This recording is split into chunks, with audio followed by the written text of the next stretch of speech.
હા કે આપણે જવાનું છે સુરત થી નવસારી ને નવસારી થાય 70 કિલોમીટર એટલે આપણે મોડું કરાવ્યું કે આપણે પેસેન્જર ને બેહાડીને નીકળી ગયા સુરત થી નવસારી જવા માટે.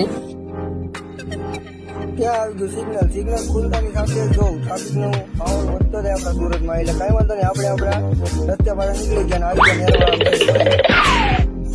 જોઈ શકો છો નેરવાળા મેળીમાં દર્શન કરીને આપણે આપણા રોડે પાસે ચડી ગયા છે. હવે રોડે ચડતાની સાથે જો આપણે આપણે ડીઝલ નક્કી દીધું છે પેલા ડીઝલ નક્કીને આપણે આપણા પાછા રોડે ચડી ગયા રહી શકો તમે.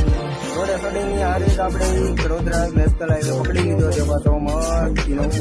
વડોદરા નેશનલ હાઈવે આવીને આપણે કીધું હતું ભાઈને કે સાદી થોડા મોટા સેલ્ફી લીધી છે બધા અને નીકળી ગયા છે પાછા આપણે આપણા રોડે.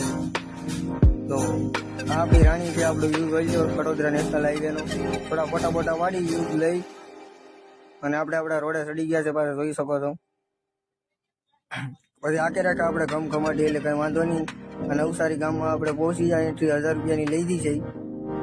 જ્યાં હોય ત્યાં પોલીસ વાળા પહેલા જ હોય એટલે આપણે નવસારી સિટીમાં આવી ગયા છે. એન્ટ્રી લઈ લીધી છે નવસારી એન્ટ્રી અને આપણે જવાનું છે દાંડી એટલે આ જંગલ વિસ્તાર આવી ગયો છે દાંડીનો. કઈ વાંધો નહીં આપણે એકા થાય ધીમે આ લઈ લીધી 20 રૂપિયાની બસથી દાંડી યાત્રાની અને આપણે કરી દીધી ગાડી પાર્કિંગ એટલે વાંધો